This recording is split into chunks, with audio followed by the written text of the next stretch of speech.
जय श्री राम, जय मां मुंडो मालिनी। मैं योगी श्री प्रकाश नाथ टाचेस ऑफ नेचर चैनल पर आप सभी का स्वागत करता हूँ। विषय पितृपक्ष क्या है, पितरों को खुश करने का उपाय।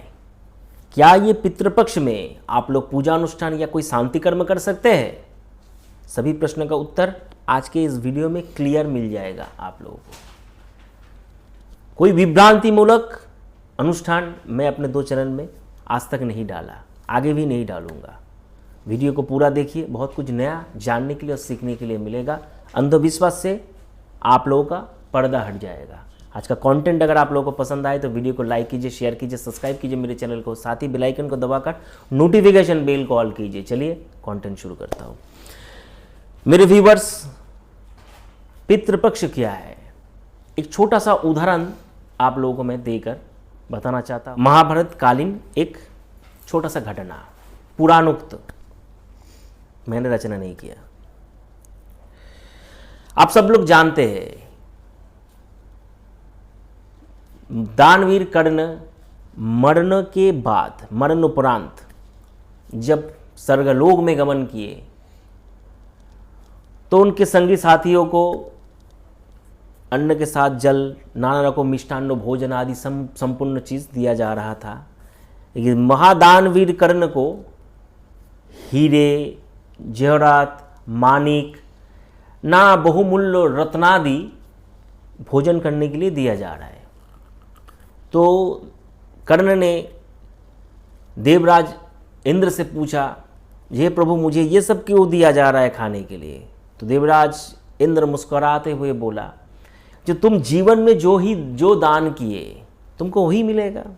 सारा जीवन तुम सोना, चांदी, जेवरात, हीरा, मानिक को इतना इत्यादि सब तुम दान किए हो, तो मरणोपरांत तुमको वही चीज़ मिल रहा है, तुम वही खाओ।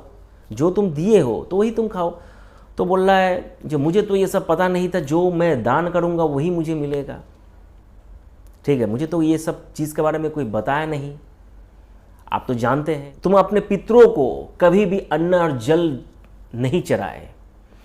तो कर्ण बोल रहा है, देवराज मुझे तो पता ही नहीं है मेरा पिता कौन है, माता कौन है, या पितृपुरुष कौन है। मैं किसी के घर में पालित हुआ हूँ या मुझे कोई पाला है, आप तो ये जानते हैं। जब मुझे पता लेगा मेरा माता है कुंती, 5 पांडव मेरे भाई हैं, उसके कुछ दिनों के बाद मैं वीरवती को प्राप्त हुआ। अब को ये सब पता है, तो मुझे ये सब करने का समय ही नहीं मिला, तो अभी मैं क्या करूं? तो देवराज इंद्र थोड़ी देर चिंता करने के बाद बोले, ठीक है, मैं तुमको फिर से एक मौका दे रहा हूं। कुछ क्षण के लिए तुम मर्त्यलोक में जाओ, यानी पृथ्वी में जाओ और अपने पितृपुरुष को पितृलोक के लिए दान पुण्य आदि कर्म करो। तो कर्ण फिर से पृथ्वी लोक में आए, पितरों को जल चराए, अन्न वस्त्र, जो शास्त्र में उल्लेख है, जल, अन्न, वस्त्र सब कुछ चराए। उसके बाद कर्णों को स्वर्गलोक में खाने के लिए कुछ अन्न मिला। तो यही है वो पितृपक्ष, जिसको लेकर बहुत भयंकर बातें बोला जाता है। पितृपक्ष में ये हो जाएगा, ये मत करो, वो आ जाएगा, सब ये सब कहानी और कुछ नहीं। आशा करता हूं आप लोग समझ गए। पितरों को खुश करने के लिए क्या करना पड़ेगा? एक दीपक जला दो दक्षिण दिशा की ओर, पितृ खुश हो जाएगा। ये महाभारत का उदाहरण बहुत सारे लोग जानते होंगे, पुराण में इसका उल्लेख है, अच्छे ग्रंथ में इसको उल्लेख है। तो कर्ण तो आकर एक दिया तो नहीं जलाया, पुत्रों के संतुष्टि के लिए क्या क्या घटिया सब वीडियो बनाकर लोग छोड़ते। पितरों को संतुष्टि के लिए ये सब बनाओ। जब तक पिता माता जीवित है तब तक उनके लिए कर्म करो। जब तक पिता माता पृथ्वी में है तब उनके लिए कर्म करो। सुनने के लिए बहुत अच्छा लगता है, पिता मेरा, पिता धर्मो पिता स्वर्गो, ये सुनने के लिए बहुत अच्छा लगता है। ठीक है, मदर्स डे में माँ को विश करना अच्छा लगता है, कर्म करना पड़ेगा, विश नहीं। विश ये सनातन हिंदू धर्म का नीति नहीं, ये बाहर से आया है। कर्म करना सनातन हिंदू धर्म सिखाता है, कर्म। मैं भी अपने चैनल पे बोलता हूँ, कर्म करो, खुद करो, पैसा बचेगा, आइडिया आएगा, अनुष्ठान कैसे होता है, विश्वास होगा अपने आप के ऊपर। तो कर्म, जब तक पिता माता जीवित है, जब तक सीनियर जीवित है, तो उनके लिए कर्म करो। कर्म करने से आप लोग कुछ फल का आशा कर सकते हैं। तो कर्म क्या है?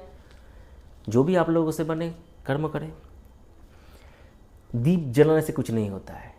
मरणोपरांत, जब घर किसी का पिता माता सारा जीवन उनके साथ नहीं रहते, ठीक है, मरणोपरांत अच्छी तरह से साध्य कर्म कीजिए। ऐसा कई बार मैं देख चुका हूँ अपने जीवन में, अभी तो मैं साध्य कर्म कराना छोड़ दिया।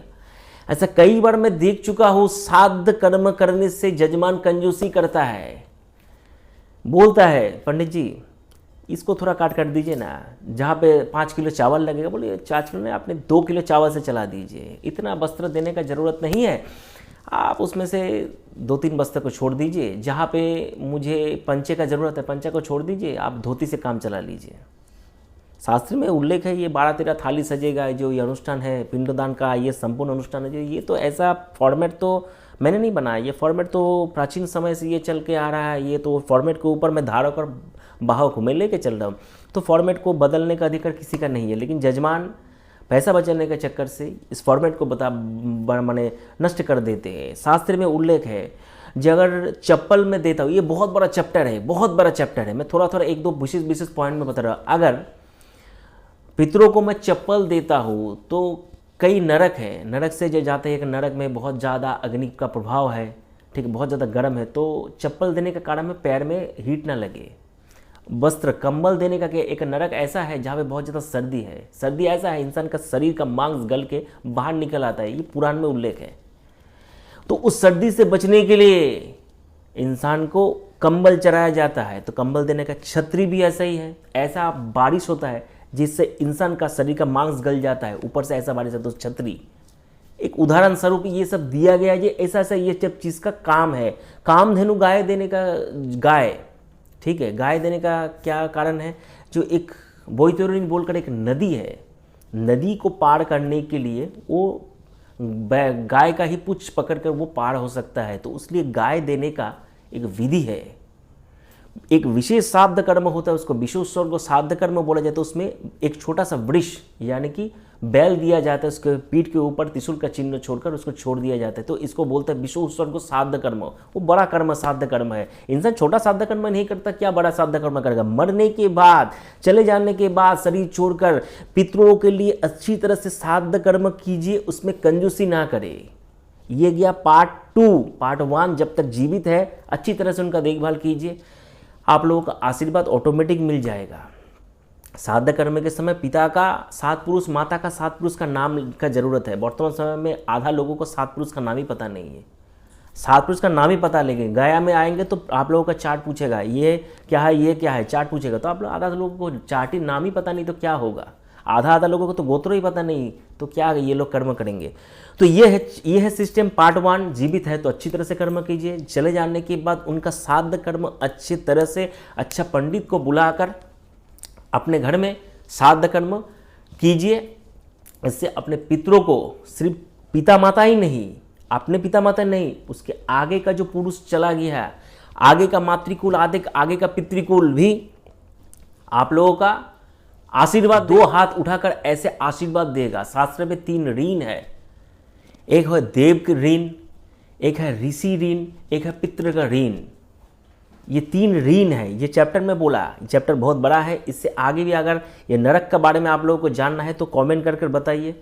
अगर ज़्यादा कमेंट अगर आता है, ज़्यादा इंटरेस्ट में देखता हूँ, तो आगे इस विषय में आप लोगों को बताऊंगा। 3 ऋण, एक है पितरों का ऋण, आप लोगों को परिशोध यानी कि इसको मिटा के ही आप लोगों को जाना पड़ेगा। मिटा के नहीं जाएंगे तो साप ऑटोमेटिक आएगा, दिया जलाने से मुक्ति नहीं मिलेगा आप लोगों को। लोग अगर बोलते हैं पितरों को खुश करने का उपाय, ऐसा कोई उपाय नहीं है पितरों को खुश कर किया जा सकता है। पितरों को खुश करने के लिए कर्म किया जा सकता है। तो कर्ण आके क्या किया, मर्तलोक में कर्ण आकर भोजन करवाया। जिस दिन ये अमावस्या के दिन आ रहा है, अपने अपने स्थान जहाँ पे निवास स्थान उसके सामने तो नदी आपका होगा, वहाँ पे ब्राह्मण अगर तर्पण करवाता है तो जाइए और तर्पण कीजिए। तांबे का एक कोसाकुसी बोलते हैं पात्र में लेकर पितृ के उद्देश्य में जल चढ़ाई, उसके बाद आप लोग ब्राह्मण को भोजन करवाइए, साधु संतों को भोजन करवाइए, अपने पितरों के नाम से और दान दक्षिणा कीजिए। यही कर्ण ने किया, यही मैं हर वीडियो में बोलते हुए जाता हूँ। मैं जो आप लोगों को कहानी सुनाया, कर्ण ने ये कहानी, कर्ण का कहानी में बताया, और यही चीज़ मैं आप लोगों को हर साल अपने पितरों के नाम से ब्राह्मण को भोजन करवाइए, साधु संतों को भोजन करवाइए, दान दीजिए, तो पितरों का आशीर्वाद ऑटोमेटिक प्राप्त होगा। कुछ टोटका करने की जरूरत नहीं है। टोटका तो क्षणस्थायी है, कुछ समय के लिए रहेगा, और जो ये बता रहा हूँ ये सालों साल अखंड रहेगा, कभी इसका काटिंग नहीं होगा। अगर आप लोगों को समझ में आया तो अच्छा है, नहीं समझ में आया तो और भी अच्छा है। अगर इस वीडियो से संबंधित और कोई प्रश्न है तो वीडियो को नीचे कमेंट कीजिए। अमावस्या के दिन आप लोग विशेष रूप में जाइए नदी के तट पर, पितरों को लिए तर्पण कीजिए। तर्पण मन से श्रद्धापूर्ण अर्पण को तर्पण बोला जाता है। श्रद्धापूर्ण भाव से जो भी देंगे, देवता को देंगे, पितरों को देंगे। पितरों के साथ साथ भीष्म का तर्पण किया जाता है, ऋषि का तर्पण किया जाता है, देव का तर्पण किया जाता है। आप लोग अगर नहीं है तो जल लेकर नदी में जाइए, जल उठाइए, हाथ से, तांबे का पात्र नहीं तो हाथ से जल उठाइए, अपने पितरों के नाम से, ठीक है, पीतु तर्पयामी, मातु तर्पयामी ऐसे बोलते हुए तर्पण कीजिए। इतना जितना आता है। नहीं मंत्र बोलना चाहते तो पिता के नाम से ये जल को छोड़िए, अपने पिता का नाम उल्लेख कीजिए, पिता का नाम से जल को अर्पण, बस श्रद्धापूर्वक अर्पण, उसको तर्पण बोला जाता है। ध्यान रखिए, मंत्र हर लोगों के लिए नहीं है, हर समय मंत्र का अप्लाई करने का जरूरी नहीं। श्रद्धा पूर्ण अर्पण, बस। आशा करता हूँ मैं तो वीडियो में जो मुझे बताना था मैं बता दिया। अगर बाई चांस मेरे से कुछ छूट जाता है तो वीडियो के नीचे कमेंट करके बताइए कैसा लगा ये कंटेंट, उसके बारे में भी ज़रूर बताइए। नेक्स्ट गुरुवार को आप लोगों के लिए मैं इस चैनल पर लक्ष्मी आकर्षण का एक सिद्ध तांत्रिक टोटका लेके आ रहा हूँ। बहुत आसान है। प्रयोग में आप लोगों को चाहिए लाल सूखा मिर्च। बहुत जानदार शानदार प्रयोग है। देखने के लिए चैनल के साथ बने रहिए, सब्सक्राइब करके वीडियो को देखिए। हरिओम तत्सत।